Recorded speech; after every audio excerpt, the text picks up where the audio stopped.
काली उत्पत्ति की पुस्तक उसके 5वें अध्याय के 24वें पद की ओर हम चलेंगे और उस वचन में देखते हैं मेरे और आपके लिए क्या ऐसी बात छुपी हुई है जो आज हम सीख सकें। उत्पत्ति की पुस्तक उसके 5वें अध्याय के 24वें पद को हम देखें तो वहां लिखा है कि और हानोक परमेश्वर के साथ साथ चलता था। और हानोक परमेश्वर के साथ साथ चलता था, फिर वह लोप हो गया क्योंकि परमेश्वर ने उसे उठा लिया। कुछ बाइबल के ट्रांसलेशन में लिखा हुआ है लोप हो गया और कुछ हिंदी के ट्रांसलेशंस में लिखा हुआ है कि गायब हो गया। आप देख सकते हैं आपके बाइबलों में जिस रीति से लिखा हो, लेकिन यहाँ पे हम समझने की कोशिश करेंगे, उस भेद को यहाँ समझने की कोशिश करेंगे। और परमेश्वर के साथ में चलने वाला हानोक अचानक से कैसे गायब हो गया। एक सोचने की बात है और मैं सोच रहा था इस बात को कि कैसे परमेश्वर के साथ में चलने वाला व्यक्ति अचानक से गायब हो जाता है।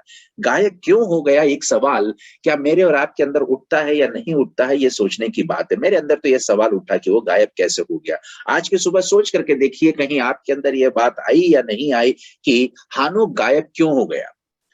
हम सोच रहे होंगे कि परमेश्वर ने एक बहुत बड़ा अद्भुत काम किया, परमेश्वर ने हानोक को उठा लिया, कि हिस्ट्री के अंदर रिकॉर्डेड एक बहुत अद्भुत सी बात है। इस बात को आप सोच रहे होंगे, आज तक आपने उसको इसी रीति से सोचा होगा कि हानोक के साथ में और भी परमेश्वर का दास था जो उठा लिया गया था। ठीक है, अच्छी बात है कि दो लोग ऐसे थे जो परमेश्वर ने उनको उठा लिया।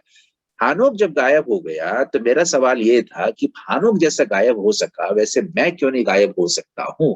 जैसे जैसे हानोक के साथ में हुआ, किसी और के साथ में क्यों नहीं हुआ, ये बात सोचने की बात है। लेकिन ये बात भी सच है कि हर व्यक्ति के जीवन के ऊपर परमेश्वर की अपनी एक योजना होती है। परमेश्वर अपनी योजना के अनुसार, अपनी रीति के अनुसार, अपनी इच्छा के अनुसार किसी भी भक्त के साथ में कार्यों को करता है, इसमें कोई शक की बात नहीं है। लेकिन मैं और आप यदि परमेश्वर के भक्त हैं और मैं और आप यदि यीशु मसीह के शिष्य हैं, तो सवाल ये उठता है कि क्या मैं और आप यीशु मसीह के शिष्य होने के नाते इस काबिलियत को रखते भी हैं या नहीं कि हम परमेश्वर को प्रसन्न करने वाले हो सके। क्योंकि जब मैं इस वचन को पढ़ रहा हूं जिसमें हमने पढ़ा उत्पत्ति 5 की 24 में कि हानोक गायब हो गया, तो देखिए इब्रानियों की पत्री में इसी हानोक के विषय में क्या लिखा हुआ है। इब्रानियों उसके 11वें अध्याय के 5वें पद पर हम इस बात को पढ़ सकते हैं। हालांकि इस बात की गवाही देते हुए या इस हानोक का उल्लेख करते हुए यहूदा की पुस्तक में भी पाया जाता है, लेकिन इब्रानियों उसके 11वें अध्याय के 5वें पद पर देखते हैं क्या लिखा है। वहां लिखा है कि विश्वास ही से हानोक उठा लिया गया था कि मृत्यु को ना देखे। विश्वास ही से हानोक उठा लिया गया था कि मृत्यु को ना देखे, और उसका पता भी नहीं चला और उसका पता नहीं मिला क्योंकि परमेश्वर ने उसे उठा लिया था। और उसके उठाए जाने के पहले उसने ये गवाही दी थी कि उसने परमेश्वर को प्रसन्न किया है। उत्पत्ति की पुस्तक को जब हम पढ़ते हैं तो इतनी साफ रीति से इस बात को समझ नहीं पाते, लेकिन इब्रानी लिखने वाले परमेश्वर के दास ने, कुछ लोग कहते हैं कि पौलुस ने लिखा है तो कुछ लोग कहते हैं कि पौलुस ने नहीं लिखा है। मैं उस कंट्रोवर्सी में इस वक्त नहीं जाना चाहूंगा, इसलिए मैंने कहा कि इब्रानी के लेखक ने इस रीति से कहा कि उसने परमेश्वर को प्रसन्न किया है। अब इस बात को हम समझ सकते हैं और मेरे और आपके जीवन में उतार करके देख सकते हैं कि क्यों हानोक उठा लिया गया था। हानोक इसलिए उठा लिया गया था क्योंकि वो, पहली बात, वो परमेश्वर के साथ साथ चलता था। दूसरी बड़ी बात हम वहां पे समझ सकते हैं कि उसने परमेश्वर को प्रसन्न किया था। हालेलुया। हालांकि हानोक मेरे और आपके जैसे साधारण मनुष्य ही था। उसके अंदर ऐसी कोई खास काबिलियत मानुषिक तौर पर नहीं दी गई थी जिससे कि वो परमेश्वर को कुछ अलग तरीके से प्रसन्न कर सके। लेकिन उसने अपने स्वभाव के कारण, अपनी आत्मिकता के कारण, अपने परमेश्वर के भक्त होने के कारण उसने परमेश्वर को प्रसन्न किया। इसमें कोई शक की बात नहीं है। आज नए नियम के विश्वासी होने के नाते क्या मेरे और आपके पास में यह सवाल नहीं आता है कि जिस रीति से यहोवा का भक्त होने के कारण, परमेश्वर का भक्त होने के कारण, जिस रीति से उसने परमेश्वर को प्रसन्न किया, आज यीशु मसीह का शिष्य होने के कारण क्या हम परमेश्वर को प्रसन्न कर पाते हैं या नहीं कर पाते हैं, इस बात को सोचना जरूरी है।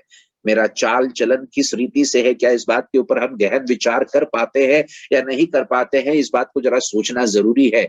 शायद जिंदगी की दौड़ भाग में उठते बैठते दौड़ते भागते हम शायद इतना समय नहीं निकाल पाते होंगे कि थोड़ा गहन विचार करें कि हमारा चाल चलन परमेश्वर के अनुरूप या योग्य है या नहीं। कई बार इस बात पर हम विचार नहीं कर पाते हैं कि हमारा चाल चलन परमेश्वर के हित के अनुसार है या नहीं, या परमेश्वर की इच्छा के अनुसार अपनी जिंदगियों को हम जी पाते हैं या नहीं जी पाते। इस बारे में भी हम सोच विचार नहीं कर पाते हैं, हमारी दौड़ भाग को हम जिम्मेदार ठहराते हैं। लेकिन इस बात को याद रखिए, वहां पर साफ साफ रीति से लिखी हुई एक बात है जो मुझको और आपको कबूल करना और अपने व्यक्तिगत जीवन में कबूल करना या स्वीकार करना कितना आवश्यक है। और वो ये बात है कि विश्वास से चलने वाला हानोक ने परमेश्वर को प्रसन्न किया था। हालेलुया। आज हम विश्वास की बड़ी बड़ी बातें करते हैं, हिंदी में कहते हैं कि हम विश्वास की बड़ी बड़ी डींगे मारते हैं, और डींगे मार करके हम इस रीति से कहते हैं कि हम तो विश्वासी हैं। डींगे मार करके हम इस रीति से कहते हैं कि हम विश्वास के साथ में चलने वाले हैं। डींगे मार करके कई बार हम लोगों को विश्वास की सलाह देते हैं और कहते हैं कि विश्वास में ऐसा होना चाहिए, विश्वास के अनुरूप ऐसा जीवन होना चाहिए। ऐसी कई बातें हम विश्वास में डींगे मार करके कहने वाले लोग होते हैं। इस बात को हमें जानना जरूरी है कि हम जितने भी विश्वास की घोषणा करें, मेरे और आपके जीवन में कितना अच्छी बात यह होगी कि विश्वास में चलते चलते हम परमेश्वर को प्रसन्न करने वाले हो सके। Praise the lord, hallelujah. इसलिए हानोक उठा लिया गया था क्योंकि उसने परमेश्वर को प्रसन्न किया था। तो क्या केवल इतिहास में केवल एक ही ऐसा व्यक्ति था जिसने परमेश्वर को प्रसन्न किया ताकि वो उठाया जा सके? नहीं कह पाएंगे वैसा जरूर, लेकिन परमेश्वर को ये भला लगा, परमेश्वर को ये उत्तम लगा, परमेश्वर को ये अच्छा लगा कि वो हानोक को उठा ले। और उसने परमेश्वर ने हानोक को उठा लिया। कैसे उठा लिया? गायब कर दिया। कैसे उठा लिया? गायब कर लिया। और हम मुझको और आपको ऐसे लगता है कि कितनी अद्भुत बात है कि दुनिया के किसी भी व्यक्ति को यह समझ में ना आए, बिल्कुल अचंभे की बात हो और एकदम से आदमी गायब हो जाए।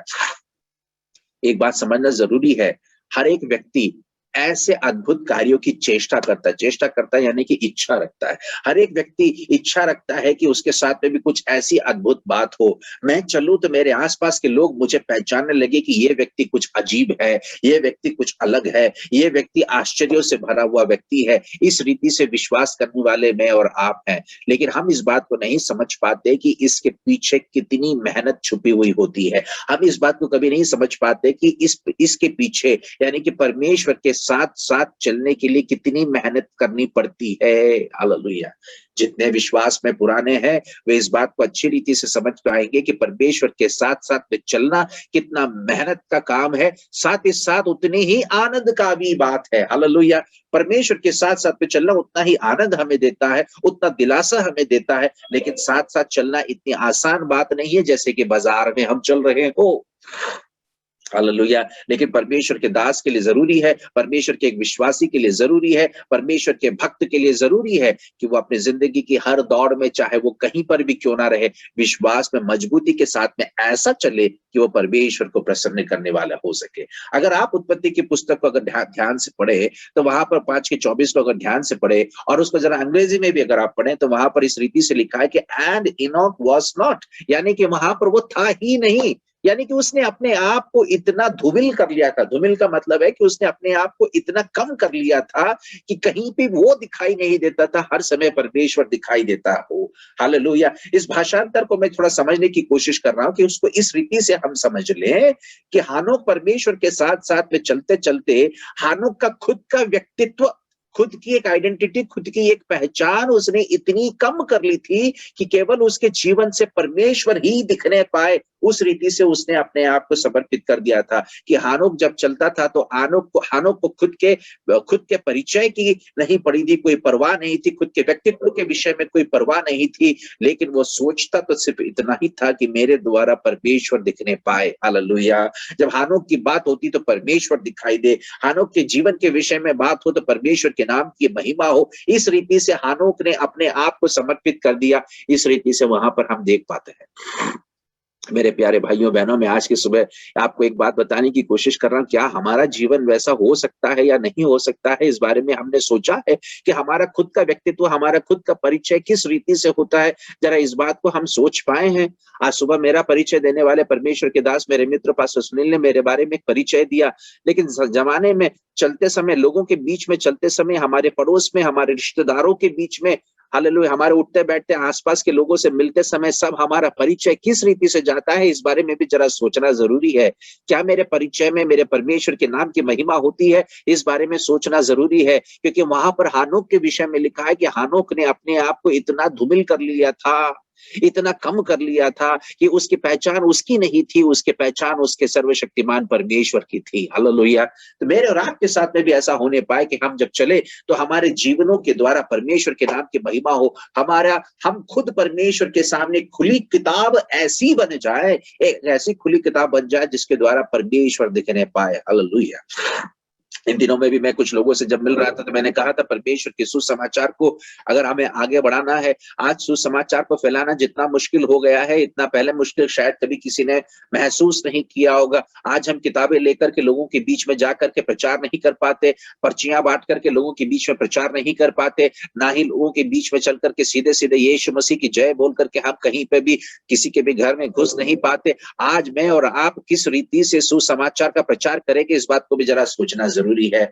मैं और आप जब आगे बढ़ते हैं तो मेरे और आपका जीवन ही एक खुली किताब के समान लोगों के सामने, एक बहुत बड़े सुसमाचार के पुस्तक के समान लोगों के सामने खुलने पाए, जिससे कि वो मेरे और आपके अंदर झांक करके देख सके और कहे कि यहाँ पर परमेश्वर मौजूद है, यहाँ पर जीवन का सोता दिखाई देता है, यहाँ पर जीवित परमेश्वर की स्तुति होती हुई दिखाई देती है। क्या वो मेरे और आपके जीवन को इस रीति से टटोल करके देख पाएगा? जरा इस बात को सोचना बहुत जरूरी है। इसलिए जब मैं अपने कदमों को आगे बढ़ाऊं तो मैं परमेश्वर को प्रसन्न करता हुआ चलने पाऊं, ये मेरे लिए बहुत जरूरी है, यह आपके लिए बहुत जरूरी है। क्योंकि जब हम परमेश्वर को प्रसन्न करते हुए आगे चलेंगे तो इस बात को भी हम अच्छी रीति से समझ जाए कि जैसे जैसे हम परमेश्वर को प्रसन्न करने की बात करते हैं, इंग्लिश में कहते हैं कि the favour of God lies over the favour of man, यानी कि मेरे और आपके ऊपर जो परमेश्वर का अनुग्रह है वही अनुग्रह परमेश्वर लोगों के ऊपर भी रखता है, ताकि मैं और आप जब लोगों के बीच में चलते हैं, समूह के बीच में चलते हैं, तो लोगों का भी एक फेवर, लोगों का भी एक अनुग्रह मेरे और आपके ऊपर बना रहता है। एक खुली किताब के तौर पर, सुसमाचार की किताब के तौर पर हम लोगों के सामने हाजिर हो पाएंगे। हालेलुया। तब ऐसा हो सकेगा कि हम परमेश्वर को प्रसन्न करने वाले हो सके, तब ऐसा हो सकेगा कि परमेश्वर मेरे और आपका भी इस्तेमाल करने वाला हो सके। हालेलुया। पुराने नियम में जब हम इस बात को देख रहे हैं हानोक के विषय में, तब नए नियम में भी सोच लेते हैं, नए नियम में भी खोज लेते हैं कि परमेश्वर अपने प्रसन्न, जिससे वो प्रसन्न होता था, उनके जीवन में कैसे अद्भुत और आश्चर्य कर्मों को करता था। आज सचमुच में शायद इस समय में जहां पर हम पहुंच चुके हैं, यहाँ पर परमेश्वर को प्रसन्न करने वाले लोग बहुत कम हो गए हैं। इसलिए मुझको और आपको टटोल करके देखना है कि इस कोविड के महामारी के बाद में भी हमारी स्थिति क्या ऐसी बन चुकी है कि हम शायद परमेश्वर को प्रसन्न नहीं कर पा रहे हैं। हम मीटिंग्स तो कई कर लेते हैं, हम कई बार प्रचार कर लेते हैं, हम कई प्रार्थनाएं कर लेते हैं, आराधनाएं कर लेते हैं, लेकिन इन सारी चीजों के बावजूद भी क्या हम परमेश्वर को प्रसन्न करने वाले हो पा रहे हैं या नहीं हो पा रहे हैं, इस बारे में भी सोचना बहुत जरूरी है। नए नियम में भी एक व्यक्ति की पहचान मैं आपको कराना चाहता हूं। वो प्रेरितों के काम की पुस्तक उसके 8वें अध्याय के 40वें पद को अगर आप निकालेंगे तो उस बात को वहां आप पढ़ सकते हैं। समय मेरे पास में इतना नहीं है, इसलिए वचन निकालने के लिए आपको नहीं कहूंगा। प्रेरितों के काम की पुस्तक उसके 8वें अध्याय के 40वें पद पर हम एक व्यक्ति के विषय में पढ़ सकते हैं, एक परमेश्वर के दास के विषय में पढ़ सकते हैं, जिसका नाम है फिलिप्पुस। फिलिप्पुस के विषय में आप सभी लोग जानते हैं कि फिलिप्पुस परमेश्वर यीशु मसीह का शिष्य था। यीशु मसीह ने फिलिप्पुस को चुना था ताकि वो 12 शिष्यों में से एक शिष्य गिना जाए। वो यीशु मसीह के साथ साथ में चलता था, इस विषय में हम अच्छी रीति से जानते हैं। लेकिन फिलिप्पुस के साथ साथ में अन्य और भी शिष्य थे, लेकिन यहाँ पर फिलिप्पुस का नाम लेकर के मैं इसलिए कह रहा हूं क्योंकि फिलिप्पुस यीशु मसीह का शिष्य था। केवल इसलिए नहीं क्योंकि उसको यीशु मसीह ने चुन लिया था कि वो 12 शिष्यों में गिना जाए, पर इसलिए भी कि उसका चाल चलन और उसका जीवन यीशु मसीह के सिद्धांतों के अनुसार था। परमेश्वर की महिमा करे। उसने यीशु मसीह के सिद्धांतों के अनुसार अपने जीवन को रखा, यीशु मसीह के वचनों के अनुसार उसने अपने जीवन को चलाया। उसके अंदर घमंड नहीं था, उसके अंदर किसी भी पद की लालच नहीं थी। उसने कभी भी अपने नाम के आगे बड़े नामों को शोभा लगाने के लिए, उसने कभी भी इस्तेमाल करने के लिए उसने अपने आप को समर्पित नहीं किया। जब भी फिलिप्पुस की बात करते हैं तो उसको एक साधारण इंसान के तौर पर देखा जाता है, जो एक इवेंजलिस्ट के तौर पर, एक सुसमाचार प्रचारक के तौर पर आगे बढ़ता हुआ दिखाई दिया। उसको बड़े सभाओं में, महासभाओं में प्रचार करने वाला व्यक्ति या बहुत बड़े पद का व्यक्ति के तौर पर भी नहीं देखा गया। फिलिप्पुस ने अपने जीवन को उतनी ही सादगी के साथ में रखा। उसने परमेश्वर को प्रसन्न किया, उसमें कोई शक की बात नहीं है। वो यीशु मसीह का शिष्य इसलिए था क्योंकि वो यीशु मसीह के कदमों पर या यीशु मसीह के वचन के अनुसार, यीशु मसीह के वचन के सिद्धांतों के अनुसार चलने वाला फिलिप्पुस था। इसलिए मैं कहूंगा कि वो नए नियम का एक महान व्यक्ति था। उस महान व्यक्ति के विषय में प्रेरितों के काम उसके 8वें अध्याय के 40वें पद पर इस रीति से लिखा हुआ है कि उसने अपने आप को अचानक से किसी दूसरी जगह पर पाया। इस अचानक से पाए जाने के विषय में आप पढ़ सकते हैं। उसके 8वें अध्याय को जब आप पढ़ेंगे तो आपको याद आएगा कि एक जगह पर जब वहां पर परमेश्वर का काम हो रहा था, फिर वहां पर सताव होने के कारण कलीसिया बिखरने लगी, लोग भागने लगे, अलग अलग जगहों पर पहुंचने लगे। वो पहुंच गया एक ऐसी जगह पर जिसको हम कहते हैं सामरिया, जहां पर यहूदी लोग ज्यादा नहीं पाए जाते थे, गैर यहूदी लोग ज्यादा पाए जाते थे, जो परमेश्वर को नहीं जानते थे। उनके बीच में जाकर के उसने परमेश्वर के राज्य के विषय में प्रचार किया, यीशु मसीह के विषय में प्रचार किया। इतना अद्भुत और आश्चर्य काम का वहां पर हुआ कि लोग परमेश्वर की उपासना करने लगे, आनंद वहां पर छा गया। इस रीति से परमेश्वर के वचन में लिखा हुआ है, उसके 8वें अध्याय के 8वें पद को अगर हम पढ़ेंगे तो वहां पर आनंद छा गया, इस रीति से लिखा हुआ है।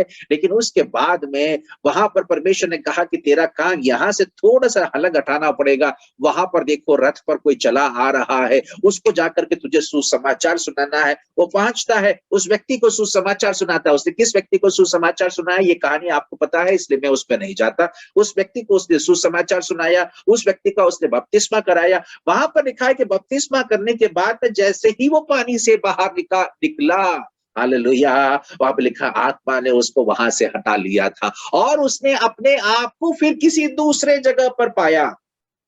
देखिए, फिलिप्पुस की जरूरत जब परमेश्वर को पड़ी, परमेश्वर ने कहा कि मैं इससे इतना प्रसन्न हूं कि एक मिनिस्ट्री असाइनमेंट, एक कार्य को करने के लिए, हालेलुया, मैंने इसको वहां पर भेजा, उसके बाद में उसको मैंने वहां पर भेजा। अब इसकी जरूरत मुझे यहाँ पर है। स्वयं परमेश्वर ने उसको वहां से वहां स्थापित कर दिया। आज मुझको और आपको अगर मिनिस्ट्री के लिए कहीं जाना पड़ता है तो हमें गाड़ी घोड़ों का इस्तेमाल करना पड़ता है, हम जाते हैं इधर उधर, ये हमारी मानसिक काबिलियत में रहते हुए हम करते हैं। लेकिन वहां पर परमेश्वर जिस दास से प्रसन्न था, उसके लिए परमेश्वर ने स्वयं ट्रांसपोर्ट की व्यवस्था की। इस बात को हम वहां पर देख सकते हैं। हालेलुया, परमेश्वर जिससे प्रसन्न हो। आज मुझको और आपको यही सोचना है कि जो मिनिस्ट्री असाइनमेंट परमेश्वर ने मुझको और आपको दिया है, जो सेवकाई करने के लिए परमेश्वर ने मुझको और आपको बुलाया, चाहे वो गीत गाने के लिए हो, चाहे वो प्रचार करने के लिए हो, चाहे प्रार्थना करने के लिए हो, चाहे मदद करने के लिए हो, या संगति रखने के लिए भी हो, उस वचन के अनुसार चलने के लिए परमेश्वर ने जब मुझको और आपको स्थापित किया है, तो क्या हम पूरे इंटीग्रिटी, विश्वसनीयता के साथ में परमेश्वर की उपस्थिति में परमेश्वर के नाम की महिमा और स्तुति कर पाते हैं या नहीं कर पाते हैं? इस बात को जरा सोचना जरूरी है।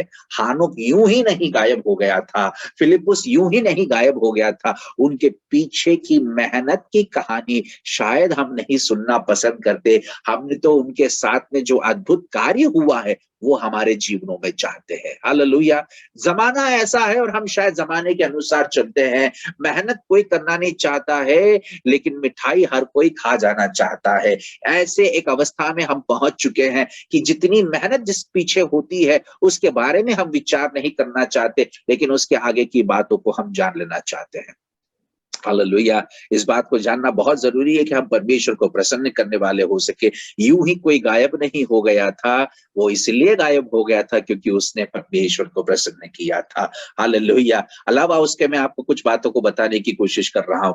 देखिए, पौलुस भी एक समय ऐसा था कि जब वो शाऊल के नाम से ज्यादा प्रसिद्ध था लोगों के बीच में, क्योंकि शाऊल उस व्यक्ति का यहूदी नाम था। उसके अनुसार जब वो दौड़ रहा था, भाग रहा था, जब कलीसियाओं को सता रहा था, एक दिन दमिश्क में जब घोड़े के ऊपर बैठ करके दमिश्क की ओर जा रहा था, तब उसको गिरा दिया गया। वहां पर लिखा है कि वो अंधा था। और जब परमेश्वर ने छुआ कि भाई तू अंधा है, परमेश्वर के यीशु मसीह की आवाज को उसने सुन लिया, परमेश्वर के दास जब उसको बपतिस्मा दिया, परमेश्वर के दास जब उसको छू लिया, वचन में लिखा हुआ है कि उसके आंखों से छिलके जैसे गिर पड़े और वो देखने लगा। हालेलुया, जब उसकी जो अंधापन जो था वो अंधापन निकल गया और वो जब देखने लगा, तो उसने अपने आप के विषय में एक बात को सोच लिया कि मुझे किसी पद की जरूरत नहीं है, मुझे अब उस यीशु मसीह को प्रसन्न करने की आवश्यकता है। और उस यीशु मसीह को प्रसन्न करने के लिए उसने किसी पद की चाह नहीं की। उसने ये नहीं सोचा कि अभी मेरा एक रिडेम्पशन हुआ है, मेरा एक नया जीवन मिला है, मैं इस नए जीवन की घोषणा करने के लिए स्टेजेस चाहिए, मुझे अलग-अलग मंच पर पहुंचना है, मुझे लोगों के बीच में जाना है, मैं इस बारे में घोषणा करूंगा, कहूंगा, फिर से घोड़े के ऊपर बैठूंगा, उल्टी दिशा में जाऊंगा, बहुत सारे लोगों को बहुत कुछ बताऊंगा। ये ऐसा पौलुस ने नहीं सोचा, परंतु पौलुस ने क्या किया वहां पर जरा हम पढ़ करके देखें तो समझ में आता है। वक्त नहीं है, आप बाद में पढ़िएगा, गलातियों की पुस्तक में भी लिखा है। खुद गलातियों की पुस्तक में पौलुस का खुद का स्टेटमेंट वहां पर आता है। कुरिन्थियों की पुस्तक में पढ़ते हैं तो पौलुस का खुद का स्टेटमेंट वहां पर आता है, जिसमें पौलुस ऐसा कहता है कि मैंने अपने आप को अरेबिया, एक ऐसी जगह पर अपने आप को एक अज्ञात वास के लिए, एक ऐसे वास के लिए वो लेकर के गया, ऐसे समय को बिताने के लिए लेकर के गया। कितने काल के लिए गया ये साफ नहीं है कि कितने समय तक वो अज्ञातवास में रहा, कितने समय तक वो बिल्कुल मनुष्यों से अलग रहा, ये समय बिल्कुल साफ नहीं है, लेकिन इस बात को वो कहता है कि मैं अलग रहा। वो उस समय की बात वो कहता है कि मैंने परमेश्वर से दर्शन को हासिल किया। और पौलुस कोरिन्थियों में इस रीति से कहता है, ना जाने देह सहित ना जाने देह रहित, पता नहीं कि मैं देह के साथ में गया या बिना देह के साथ में गया, मैं परमेश्वर लोक की ओर उठा लिया गया था। परमेश्वर से दर्शन हासिल करने के बाद ही तो उसने कुरिन्थियों के पुस्तक में प्रभु भोज के विषय में भी लिखा था कि मैंने प्रभु से ऐसा दर्शन हासिल किया कि उस रात को क्या हुआ था। अपने आप को गायब कर लेने के बाद में परमेश्वर की उपस्थिति में बैठ करके, परमेश्वर से हासिल करके, परमेश्वर को प्रसन्न करने वाला एक जीवन जीने के लिए जिसने अपने आप को समर्पित किया, उस पौलुस की कहानी मैं आपको बता रहा हूं। और उस पौलुस ने सचमुच में अपने जीवन को इतनी खूबसूरत रीति से निखारते हुए, एक निखरा हुआ उसका जीवन जो सुसमाचार के योग्य परमेश्वर की इच्छा के अनुसार उसने जब अपने आप को समर्पित करते हुए चलाया, हम देखते हैं कि नए नियम का लगभग 75% नया नियम उसी के द्वारा दिया हुआ है जो आज मेरे और आपके हाथों में है। हालेलुया। जिस व्यक्ति ने अपने आप को समर्पित किया कुछ समय के लिए ताकि वो परमेश्वर की आवाज को सुन सके और परमेश्वर को एक भावता जीवन जी सके, उसके लिए मेहनत कर सके। हालेलुया। अरेबिया एक ऐसी जगह जहां पर हम कहें कि मरुस्थल है, अरेबिया एक ऐसी जगह जहां पर बहुत सारे लोग नहीं पाए जाते, अरेबिया एक ऐसी जगह शायद जहां पर इतनी सारी व्यवस्थाएं भी ना हो, इतनी सारी सहूलियतें भी ना हो, एक ऐसी जगह पर उसने अपने आप को अज्ञातवास के लिए अलग कर लिया। इस बात को जरा सोच करके देखें। और उसके अज्ञातवास में रहते हुए उसने परमेश्वर से बहुत सारी चीजों को हासिल किया, इस बात को भी हम जानते हैं।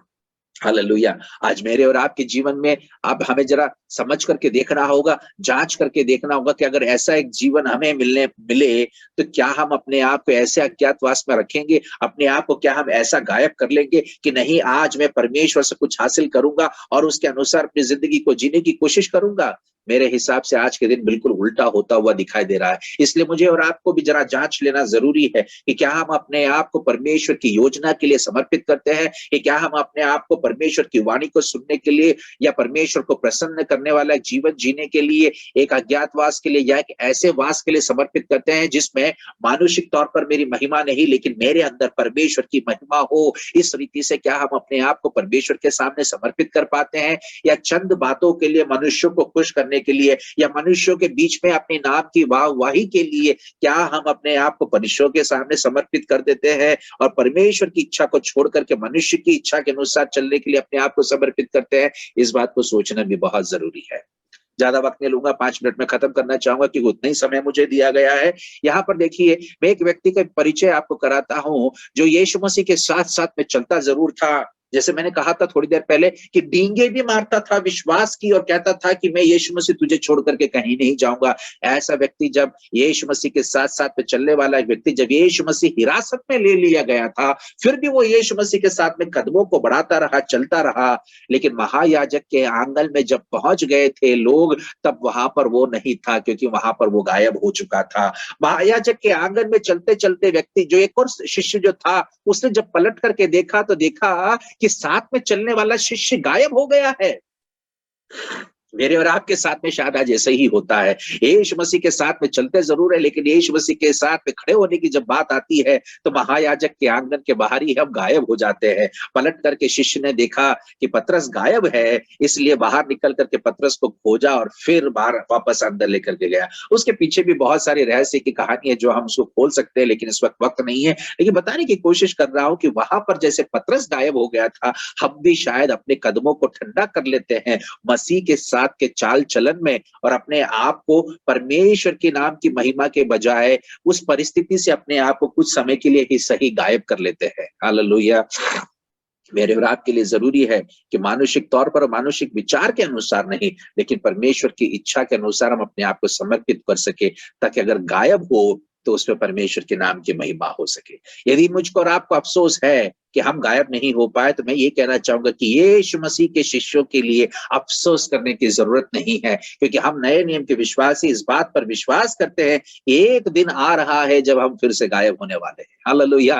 वो गायब होने वाला दिन आप सभी लोग अच्छी रीति से जानते हैं, इसलिए मुझे उसके बारे में ज्यादा कुछ बताने की जरूरत नहीं है। तुर ही फूकी जाएगी, हालेलुया। और आसपास के लोग, मेरे आसपास के लोग, हाँ मेरे पड़ोस के लोग, शायद मेरे साथ काम करने वाले लोग, शायद मेरे दोस्त, मेरे स्कूल में पढ़े हुए लोग, मेरे कॉलेज के यार, चाहे शायद मुझे जितने लोग रोज देखा करते हैं, वे सभी लोग कहने लगेंगे, मेरे नाम को लेकर के कहेंगे कि ये व्यक्ति गायब हो गया। वो इस बात को नहीं समझ पाएंगे कि कैसे गायब हो गया, लेकिन बाद में वे इस बात को समझ जाएंगे, मैं इसलिए गायब हो गया क्योंकि मैंने मेरे परमेश्वर को प्रसन्न किया है। हालेलुया। आज हम इस बात को अच्छी रीति से जानते हैं कि हर एक व्यक्ति जो ये यीशु मसीह के सिद्धांतों के अनुसार जीता है, यीशु मसीह को ही कहता है कि तू ही मार्ग है, तू ही सत्य है, तू ही जीवन है। हर एक व्यक्ति जो आज परमेश्वर की योजना के अनुसार, रीति के अनुसार परमेश्वर को प्रसन्न करता हुआ, मन परमेश्वर को भावता हुआ जीवन जो जीता है, वो उस दिन गायब होने के काबिल होगा, वो उस दिन गायब होने के योग्य होगा। इसलिए मेरे और आपके गायब होने का दिन बहुत निकट है। ये मैं परमेश्वर की भाषा में नहीं बोल रहा हूं, लेकिन जगत की भाषा में बोल रहा हूं कि जगत के लोग कहेंगे कि ये व्यक्ति गायब हो गया, लेकिन यीशु मसीह के लोग कहेंगे हम लोग यीशु मसीह के साथ में स्वर्ग में चले गए। यीशु मसीह के लोग कहेंगे हमारा रूपांतर हुआ और हम यीशु मसीह के साथ में स्वर्ग में हैं, लेकिन जगत के लोग कहेंगे ये व्यक्ति गायब हो गया। इसलिए अगर हानोक गायब हुआ तो उसने परमेश्वर को प्रसन्न किया था। फिलिप्पुस को अगर दूसरी जगह पर उठा लिया गया था तो उसने परमेश्वर को प्रसन्न किया था। परमेश्वर को प्रसन्न करने के लिए, मन भावता जीवन जीने के लिए पौलुस ने अपने आप को गायब किया था। पतरस डर करके गायब हुआ था। मैं और आप इस बात को सोच करके देखें, आने वाले समय में जब एक तुरही फूकी जाएगी उस दिन के लिए, क्या हम परमेश्वर को प्रसन्न कर पाएंगे? क्या मेरे और आपका जीवन परमेश्वर के वचन के योग्य होगा कि हम गायब कर सके अपने आप को, या हमारा रूपांतर हो सके, हम यीशु मसीह के साथ में स्वर्ग में जाने वाले हो सके? इस विचार के साथ में मैं यहीं पर आपको छोड़ना चाहूंगा। परमेश्वर आप लोगों को बहुत तायत से आशीषित करे, अनुग्रहित करे। इन वचनों के द्वारा परमेश्वर आपको आशीषित करे। Thank you pastor Sunil. परमेश्वर आप सभी लोगों को आशीषित करे। जय मसीह। Praise the lord, hallelujah. धन्यवाद पास्टर साजू जॉन, आपने बहुत ही अच्छा सामर्थी सेवकाई आप किया है, बहुत ही अच्छा वचन हमारा सामने पेश किया है। परमेश्वर आपको और आपका परिवार को, आपके बच्चों को और आपका कलीसिया को, आपका व्यक्तिगत सेवकाई को परमेश्वर आशीर्वाद करे। कई जगह पर आपको परमेश्वर अपना हाथों में बहुतायत से इस्तेमाल करने पाए। अभी हम मिलकर प्रार्थना में जाने वाला है, उससे पहले हम थोड़ी देर अपना जीवन को बारे में थोड़ा सोचिए। सचमुच में हानोक ने परमेश्वर को अपना जीवन का द्वारा, उन्होंने जो जीवन का द्वारा परमेश्वर को उन्होंने बहुत